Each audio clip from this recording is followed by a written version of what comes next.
Good morning students. Last lecture में हमने Ganga basin as well as Indus basin इन दो रिवर सिस्टम के बारे में हमने अच्छी तरीके से हमने पढ़ लिया था। आज हम पढ़ेंगे the Brahmaputra river system. Okay, the Brahmaputra rises in the Tibet east of Mansarovar lake very close to the source of the Indus and Sutlej river. Like Brahmaputra भी तिब्बत से ओरिजिन होती है from the Himalayas near the Mansarovar lake, जहां से Indus river as well as Sutlej river originate होती है। It is slightly longer than the Indus. हालांकि इसकी जो ड्रेनेज लेंथ है वो इंडस रिवर से काफी ज्यादा लंबी है, मतलब स्लाइटली ज्यादा नहीं, थोड़ी बहुत इंडस रिवर से ही इसकी जो ड्रेनेज जो लेंथ है वो बड़ी है। And most of its course lies outside India, but most of the जो कोर्स है इसका वो इंडिया के बाहर लाई करता है। जस्ट लाइक जैसे कि आप यहाँ पे देखिए, यहाँ पर रिवर ब्रह्मपुत्र का ओरिजिनेशन है तिब्बत में, इसका सैंको रिवर के नाम से जाना जाता है, और इसका मोस्ट ऑफ द कोर्स जो है वो चाइना या फिर तिब्बत में फ्लो होता है। Okay, it flows eastwards parallel to Himalayas. On reaching the Namcha Barwa 7,757 meters, it takes a U-turn and enters in India in Arunachal Pradesh through a gorge. Here it is called the Dhyan and it is joined by the Dibang, the Lohit and many other tributaries to form Brahmaputra in Assam. जब यहाँ से form करती है ये river length, तो यहाँ पर 7,757 metre पर ये यू टर्न लेती है, जिससे ये अरुणाचल प्रदेश में एंटर करती है। ओके, अब यहाँ पर जब यू टर्न लेती है तो यहाँ पर गॉर्ड्स के थ्रू ये एंटर करती है। गॉर्ड्स मैंने बताया था कि जब वो किसी माउंटेन्स के बीच में से पार्ट करके, माउंटेन को चीर के जब कोई रिवर फ्लो होती है उसको हम गॉर्ड्स बोलते हैं, और ये अरुणाचल प्रदेश के से एंटर होती है, जहां पर इसे ब्रह्मपुत्र रिवर को दिहांग रिवर कहा जाता है। ओके, इसके अलॉन्ग साइड आपने अगर रिवर देखी होगी, एक यहाँ पे लोहित रिवर फ्लो हो रही है जो कि इस रिवर में मिल रही है, as well as Dibang river जो ब्रह्मपुत्र रिवर में एज ए ट्रिब्यूटरी मिलती है। एज ए रिजल्ट ये आसाम में as a Brahmaputra river flow होती है। ओके, एंड जो ब्रह्मपुत्र है एज पर, जैसे आपको पता है तिब्बत में इसको सैंको बोलते हैं, इंडिया में ब्रह्मपुत्र कहते हैं, और जब ये बांग्लादेश में ड्रेन होती है तो वहां पर उसको जमुना रिवर के नाम से जाना जाता है। In Tibet, the river carries a smaller volume of water and less silt as it is cold and dry area. जब तिब्बत में ये रिवर फ्लो होती है तो सिंस जो तिब्बत रीजन है बहुत ज्यादा कोल्ड एरिया है और इज अ ड्राई एरिया भी, मतलब वहां पर रेनफॉल नहीं होती है, तो जो वाटर जो है उसमें जो क्वांटिटी है रिवर वाटर की क्वांटिटी या प्रेशर जो वाटर का वो काफी कम रहता है। जैसे ही इंडिया में एंटर होती है in the north eastern part, since north eastern part में रेनफॉल बहुत ज्यादा होती है, इसकी वजह से यहाँ पर इसका जो वॉल्यूम है इस रिवर का वो बढ़ जाता है। In India, it passes through a region of high rainfall. Here, the river carries a large volume of water and considerable amount of silt. Silt यानी कि जो छोटे पार्टिकल्स होते हैं सॉइल के, उसको हम बोलते हैं। The Brahmaputra has a braided channel in its entire length in Assam and forms many riverine islands. Do you remember the name of the world's largest riverine islands by the Brahmaputra? Brahmaputra काफी quantity of water लेके चलती है and बहुत सारे river राइन islands यानी टापू, जो reverse पे जो आइलैंड बनते हैं उसको रिवर राइन आइलैंड कहते हैं। ऐसे टापू जहां पर हैबिटेट फॉर्म होता है, मतलब वहां पर इंसान रह सकते हैं, या किसी चाहे इंसान नहीं हो तो पेड़ पौधे, जंगली जानवर, ऐसा हैबिटेट ऐसे रिवर राइन आइलैंड फॉर्म करती है। उसी में एक हमने क्लास चैप्टर नंबर फर्स्ट में माजुली आइलैंड के बारे में पढ़ा था, जो कि वर्ल्ड का लार्जेस्ट रिवर राइन हैबिटेट आइलैंड है, जहां पे इंसान भी रहते हैं। ओके, जो कि ब्रह्मपुत्र रिवर में फॉर्म होता है। Okay, every year during the rainy season the river overflows is then causing widespread devastation due to floods in Assam and Bangladesh. Unlike other North Indian rivers, the Brahmaputra is marked by huge deposits of silts on its bed, causing the river bed to rise. The river also shifts its channel frequently. अब हर साल rainy seasons में ये अपने किनारे जो banks हैं, जो किनारे वाले जो एरियाज हैं, वहां पर फ्लड होता है। ओके, और कौन कौन से रीजन केवल आसाम और बांग्लादेश सबसे ज्यादा इफेक्ट होते हैं। ओके। अब जैसे ही नॉर्थ इंडियन रिवर्स में बहुत सारे डिपॉजिट्स रिवर्स फ्लो करती, सेम वैसे ही ब्रह्मपुत्र जो है वो भी ह्यूज डिपॉजिट्स फ्लो करती, पर लेकिन वो सारा अपना बेड पर जमा दे, मतलब जो उसका जो डिपॉजिट्स है वो सारे बेड पर ही रहते, रिवर बेड यानी कि पानी के नीचे जहाँ पर रिवर जहाँ पर एंड हो जाती है, जहाँ पर जमीन आ जाती है उसको हम रिवर बेड बोलते हैं, वहीं पर ये सारे सिल्ट या डिपॉजिट उसको वहाँ पर डिपॉजिट कर देती है। Okay, now the peninsular river. Okay, अब हम जो पढ़ेंगे हम हमारे पेनिनसुलर रीजन्स में जो रिवर्स है, ओके, हम ये वाला हिस्सा अब हम डिटेल में पढ़ेंगे। ये पेनिनसुलर रिवर्स में जो छोटी रिवर्स है, like river Narmada, river Tapi, river Mahanadi, okay, इनके बारे में हम जानेंगे। Okay, the main water divide in peninsular India is formed by the Western Ghat, which runs from north to south close to the western coast. Most of the major rivers of the peninsula, such as Mahanadi, Godavari, Krishna, Kaveri, flow eastwards and drain into Bay of Bengal. अब जो main river जो peninsular reason में flow होती है वो western Ghats में flow होती है। ओके, अब जैसे रिवर महानदी हो गई, गोदावरी हो गई, रिवर कृष्णा हो गई, कावेरी हो गई, इनका जो फ्लोइंग डायरेक्शन है, ओके, वो कैसा है? From west to east, okay, from eastward direction, from west से ये ईस्ट डायरेक्शन में फ्लो होती है। एज ए रिजल्ट ये सारी रिवर कृष्णा हो गया, ओके, रिवर कावेरी हो गई, ये सब कहाँ ड्रेन होती है? रिवर महानदी हो गई, ये सब जाके बे ऑफ बंगाल में ड्रेन आउट होती है। This river makes deltas at their mouths. There are numerous small streams flowing west of Western Ghats. The Narmada and River Tapi are only long rivers which flow west and make estuaries. These drainage basins of the peninsular rivers are comparatively small in size. और river Narmada की बात करें, river Tapi की बात करें, तो ये ऐसी दो रिवर्स हैं जो कि वेस्ट डायरेक्शन में फ्लो होती है और ड्रेन होती है अरेबियन सी में, एंड इनकी जो साइज है as compare to the other rivers flowing in the peninsular region छोटी है। ओके, अब हम बात करते हैं लाइक जैसे कि जो अदर रिवर्स है जो ईस्टवर्ड डायरेक्शन में फ्लो होती है, लाइक रिवर महानदी, गोदावरी, कृष्णा, कावेरी, तो ये सारे रिवर छोटे छोटे डेल्टा फॉर्म करती है। And where river Narmada and river Tapi estuaries formation होता है। एस्चुरीज एक ऐसी वाटर बॉडी होती है जहां से रिवर का जो फ्रेश वाटर है वो सी या ओशन में जो कि सॉल्टी वाटर से जब मिलता है तो उसको हम बोलते हैं एस्चुरीज। ओके, जब रिवर का fresh water, okay, fresh water जो कि हम कंजम्पशन में लेते हैं कि जो कि पीने लायक होता है, और ओशन और सी के वाटर में सॉल्ट कंटेंट होता है तो उसे हम सलाइन वाटर या सॉल्टी वाटर बोलते हैं। जब ऐसे दो water bodies, fresh water body और एक sea water body, salty water body, saline water body आपस में मिलते हैं तो जहां पर ये मिलते हैं उस प्लेस को हम एस्चुरीज कहते हैं। अब सबसे पहले हम नर्मदा बेसिन के बारे में पढ़ेंगे। The Narmada reverse in the Amarkantak hills in Madhya Pradesh. Okay, अब रिवर नर्मदा का जो फॉर्मेशन होता है वो मध्य प्रदेश में होता है from Amarkantak hills. It flow towards the west in a rift valley form due to faulting on its way to the sea. The Narmada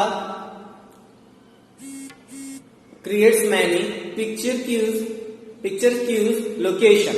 okay, अब होता क्या है कि जो रिवर नर्मदा जो फॉर्म होती है रिफ्ट वैलीज, जो घाटियां होती है, बहुत ज्यादा रिफ्ट यानी बहुत ज्यादा स्टीप वैलीज की वजह से फॉर्मेशन होती है, और जो रिफ्ट वैली जो फॉर्मेशन हुआ था ये ड्यू टू फॉल्टिंग प्रोसेस होती है।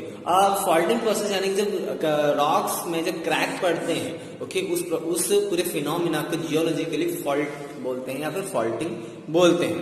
ओके,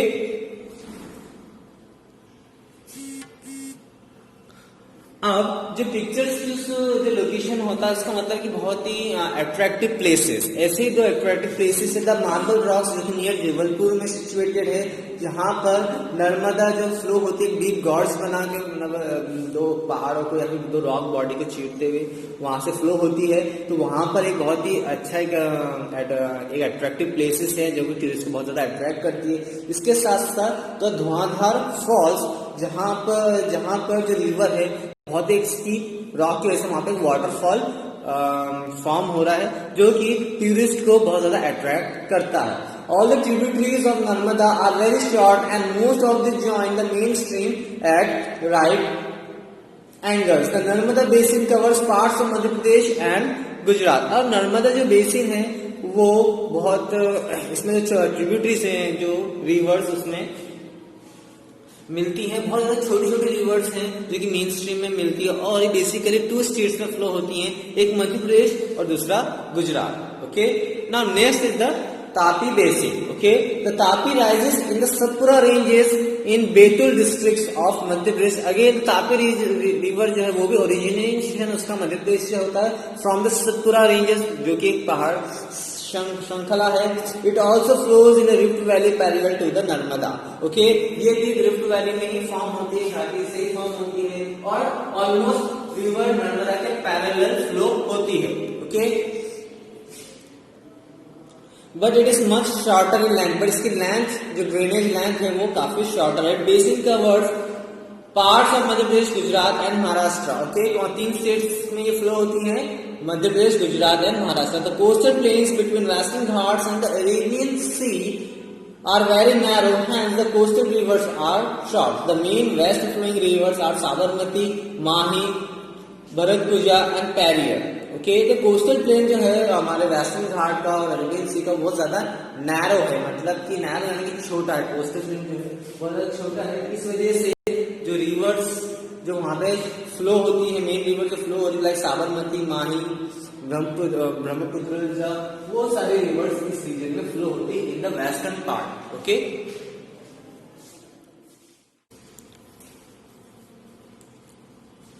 ओके, अब हम पढ़ेंगे गोदावरी बेसिन। ओके, अब जो गोदावरी बेसिन जो हम पढ़ेंगे वो जितनी भी हम रिवर्स पढ़ेंगे, चाहे वो गोदावरी हो, ओके, जिसका ओरिजिनेशन यहाँ से, बट ये सारी रिवर्स ईस्टवर्ड डायरेक्शन में फ्लो होगी, लाइक गोदावरी हो गई, कृष्णा रिवर हो गई, रिवर कावेरी हो गई, okay, as well as river Mahanadi हो गई। ये सारी रिवर्स ईस्टवर्ड डायरेक्शन में फ्लो होंगी। फ्रॉम मतलब इसका मतलब है कि फ्रॉम वेस्ट से इनका ओरिजिनेशन होगा और ईस्ट में आके बे ऑफ बंगाल में ड्रेन होंगी। तो जो आने वाली रिवर्स है, ये सारी रिवर्स बे ऑफ बंगाल में ड्रेन होंगी और इनके बारे में आगे पढ़ेंगे। Okay, now river Godavari is the largest peninsular river. Okay, it rises from slope of Western Ghats in the Nasik district of Maharashtra. Its length is about 1500 km. It drains into Bay of Bengal. अब river Godavari जो है वो peninsular प्लेटू की सबसे largest reverse में से एक है और इसका ओरिजिनेशन होता है from the Ghats of Western Ghats. जो वेस्टर्न घाट्स का स्लोप है वहां से इसका ओरिजिनेशन हो रहा है फ्रॉम द नासिक इन महाराष्ट्र। इनकी जो लेंथ है रिवर गोदावरी की वो है 1500 किलोमीटर और ड्रेन होती है बे ऑफ बंगाल में। Drainage basin is also the largest among the peninsular river. The basin covers parts of Maharashtra. About 50% of the basin area lies in the Maharashtra. अब इसका 50% जो ड्रेनेज एरिया है, ड्रेनेज बेसिन है, वो महाराष्ट्र में ही लाई करता है। मध्य प्रदेश, उड़ीसा, आंध्र प्रदेश, ये 3 अदर स्टेट्स हैं जहां पर रिवर गोदावरी फ्लो होती है। मध्य प्रदेश, The Godavari is joined by a number of tributaries such as Purna, Wardha, Parnhita, Manjra, Vainganga and Penanga. Okay, अब इनके अलावा और अदर रिवर जो एज ए ट्रिब्यूटरी जो रिवर गोदावरी में मिलती है, Purna, Wardha, Pranhita, Manjra, Wainganga and Penganga. The last tributaries were very large because of its length and the area it covers. It is also known as दक्षिण गंगा. और जो लास्ट 3 ट्रिब्यूटरीज है, river Manjra, river Wainganga, river पेनंगा, ये तीनों रिवर्स सब कभी से बड़ी रिवर्स है. एज ए रिजल्ट सेम इसकी जो ड्रेनेज बेसिन है रिवर गोदावरी की वो भी बड़ी है. एज ए रिजल्ट इसको दक्षिण की गंगा भी कहा जाता है. Okay, now we will study river Mahanadi या river Mahanadi basin. The river Mahanadi in the highland its origins in the highland of Chhattisgarh. River Mahanadi का जो ओरिजिनेशन पॉइंट है वो छत्तीसगढ़ से है। It flows through Orissa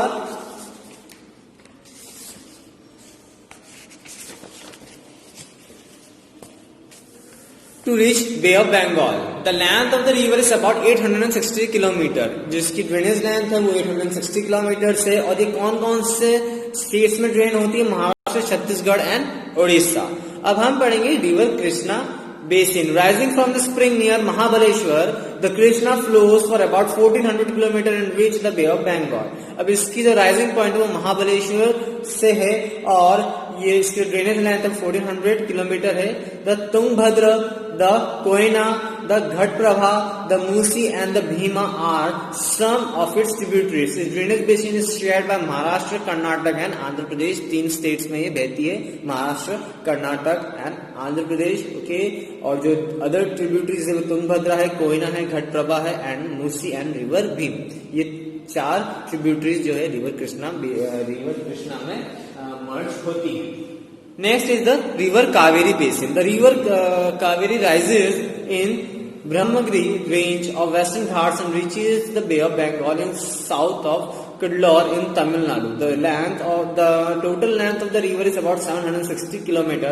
Its main tributaries are Amravati, Bhavani, Hemavati and Kabini. Its basin drains parts of Karnataka, Kerala and Tamil Nadu. अब हम पढ़ेंगे river Kaveri के बारे में। रिवर कावेरी जो है वो कर्नाटका, तमिलनाडु और केरला इन 3 प्लेसेस में फ्लो होती है। इसलिए मेन जो ट्रिब्यूटरीज है वो रिवर अमरावती है, भवानी है और हेमावती और काबिनी है। ओके, अब इसका जो ओरिजिनेशन होता है वो होता है ब्रह्मगिरी रेंज, जो कि पोर्शन है हमारे वेस्टर्न घाट का। ओके, वेस्टर्न घाट का पोर्शन है, वहां से इसका ओरिजिनेशन होता है।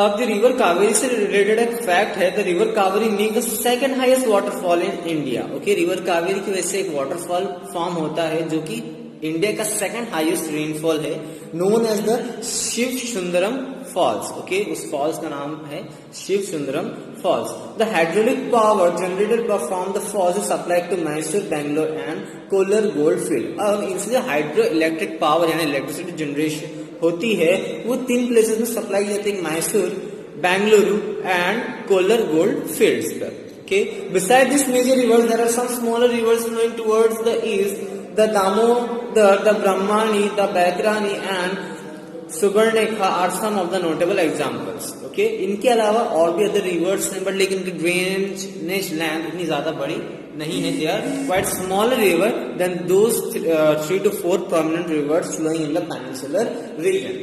Now we will study in the next lecture we will study the different lakes that are originated in the different parts of our country. Okay, and the role of rivers in terms of economy and river pollution. Okay, ये 3 topic हमारे रह जाएंगे जो कि हम next lecture में cover करेंगे। Okay, आज के लिए इतना ही। Thank you.